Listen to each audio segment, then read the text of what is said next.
सर्वप्रथम महादेव जी देव के चरणों में प्रणाम। साहब हरिंद्रानंद जी नीलमानंद के चरणों में प्रणाम। यहाँ उपस्थित समस्त गुरु भाई को मेरा प्रणाम। देखिए, यहाँ पर बहुत देर से शिव के शिष्य होने की बात हो रही है।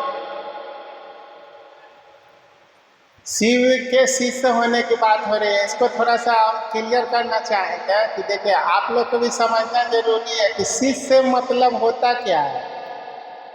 शिष्य का मतलब जब तक हम सीखने के लिए तैयार नहीं होंगे, हम शिष्य नहीं बनेंगे। इसको ऐसा समझिए कि जितना भी रिश्ता हम दुनिया में दिखा रहे हैं, आप उसको गौर से देखिएगा, उसको पीछे तो कहीं ना कहीं सिर्फ हमारे मन का भाव बदलता है। जैसे पिता के सामने जाएंगे, भाव बदल जाएगा, बेटा के सामने जाएंगे, भाव बदल जाएगा, भाई के सामने जाएंगे, भाव बदल जाएगा। तो कहीं ना कहीं सब रिश्ता में भाव का खेला है। भाव जैसा दिए मेरा रिश्ता वैसा बना।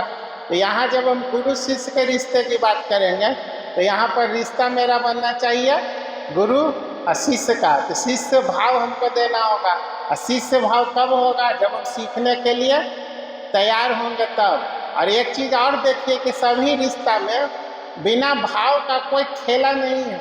मतलब जो अगर भाव नहीं दिए तो रिश्ता बेकार। साहब तो बड़ा अच्छा से इस पर समझाए थे कि आप अपना बचपा को पढ़ने के लिए बाहर भेज दीजिए, आप भूल जाएंगे, कहानी खत्म, रिश्ते खत्म हो जाएगा। तो कहने का मतलब है कि याद रखना जरूरी है। अब यहाँ गुरु शिष्य के भाव में याद रखने के लिए आपको जो 3 काम मिला है, लेकिन उसके तीनों काम के पीछे जो उद्देश्य होना चाहिए कि हमरा जब तक हम सीखने की भाव में नहीं आवेंगे तब तक हम शिष्य नहीं बन पाएंगे। सीखने का भाव अभी चर्चा भैया जी मेरा रिपीट की है। सीखने का भाव में आप गौर कीजिएगा कि भेष आभूषा से कोई मतलब नहीं है, सिर्फ और सिर्फ आपका मन का भाव का खेला होगा।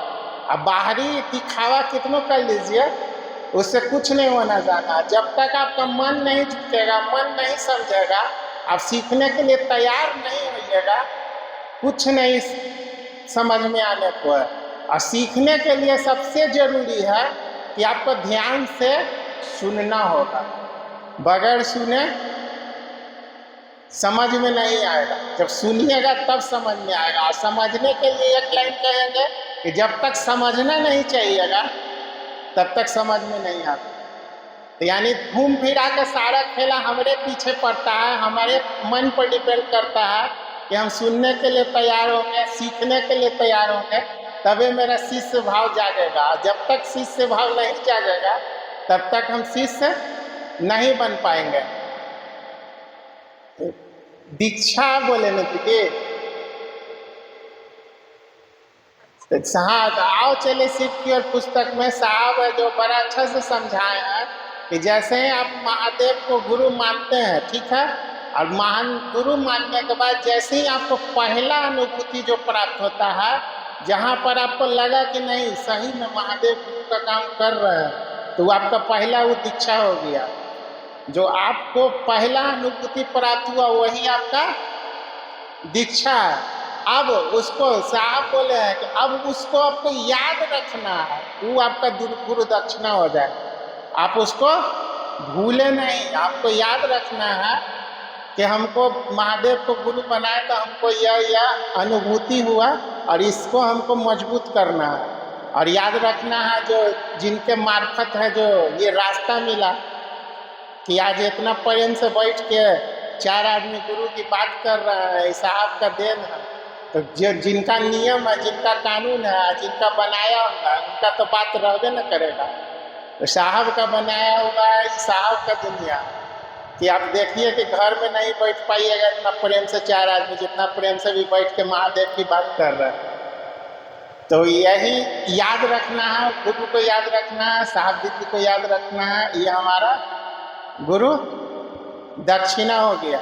और दीक्षा जो हमको पहला अनुभूति प्राप्त हुआ था। हालांकि होते तो रहता है लगातार निरंतर, एक से एक बढ़ के होता है, लेकिन जो पहला जो हुआ, पहला का वैल्यू ज़्यादा है। ताकि पहला में आपका मन जो है महसूस किया कि नहीं सही में महादेव गुरु है। इस पर एक चर्चा बड़ा अच्छा हम किए थे कि अनुभूति जो है वो आप जब 3 सूत्र कीजिएगा ना तब प्राप्त होगा, नहीं तो नहीं होगा। 3 सूत्र कीजिएगा तो आपको अनुभूति प्राप्त होगा और अनुभूति से आपको ज्ञान मिलेगा और ज्ञान जो है वो सारा अहंकार को तिरोहित कर देगा। और 3 सूत्र यदि नहीं कीजिएगा तो आपको क्या होगा, 3 सूत्र के नहीं करने से बाकी भाई बहन से आपको क्या होगा, अनुभूति का जानकारी प्राप्त होगा। सुनिएगा तो जरूर है कि वो दीदी को ऐसे हुआ, वो भैया कैसे हुआ, वो जो वो अनुभूति का जानकारी जब आपको मिलेगा तो जानकारी क्या करेगा ना, आपको अहंकार पैदा कर देगा। ताकि जो यथी भ्रम, ज्ञानी होने का भ्रम लगा देगा। आपको लगेगा कि अरे थोड़ा क्या इतना जानकारी है, हम इतना जानते हैं। और ज्ञानी होने का भ्रम आपको अहंकार ला देगा, अहंकार आपको कहीं का नहीं रहने देगा। अब दोनों में अंतर क्या होगा कि जब अहंकार में आप आ जाइएगा तो जो उधर जो ज्ञान तिरोहित हो गया, जो 3 सूत्र किए हुए उसका तो ज्ञान तिरोहित हो गया, तो उस अहंकारी जो है विनम्रता को कायरता समझता है। यही पर जा करके सारा लफड़ा खेला फंस रहा है कि 3 सूत्र कर रहा है जो झुक गया और 3 सूत्र नहीं किया जो हुआ तन गया। अब इतने पर आप है जो समझिए, आप कहिएगा कि भाई पता कैसे चलेगा, 3 सूत्र करके आया वो तो सच का बात करेगा, उसका अनुभूति सच्चा हुआ। लेकिन जो नहीं किया वो तो सुनी सुनाई बात आपको बता रहा, उससे सुनेगा और चाहे झूठ मूठ का आपको ये भी सुना दे सकता है कि भाई हम वो बाबा बन गया तो हम ही तांत्रिक बन गए। तो वही साधु वाला बात आ गया कि भाई रूप बना के और ड्रेस पहन के आप बाबा तो बन जाइएगा, लेकिन बाबा वाला गुण नहीं आएगा। तो हमको शिव शिष्य होना है और उसके लिए सारा खेला घूम फिर के एक ही वो है कि 3 सूत्र आपको करना पड़ेगा, दूसरा कोई रास्ता नहीं है। यदि नहीं कीजिएगा तो आपको घुमा फिरा के आप ही का अहंकार आपको डुबा देगा। और यदि थोड़ा सा भी आ गया कि हम महादेव के चेला हो गए, 3 सूत्र नहीं कीजिएगा तो आने आना है कि अनुभूति का जानकारी आपको मिलेगा। अनुभूति का जानकारी मिलेगा तो आपको अहंकार हो जाएगा कि हम तो ज्ञानी हैं। ज्ञानी का अहंकार हुआ तो फिर किसी को समझिएगा नहीं, और अहंकार आपको सुनने समझने नहीं देगा, वो आपको बर्बाद करके ही छोड़ेगा। इसलिए 3 सूत्र जैसे हो आपको करना ही करना होगा, दूसरा कोई उपाय नहीं है। इसी के साथ आप सभी को मैं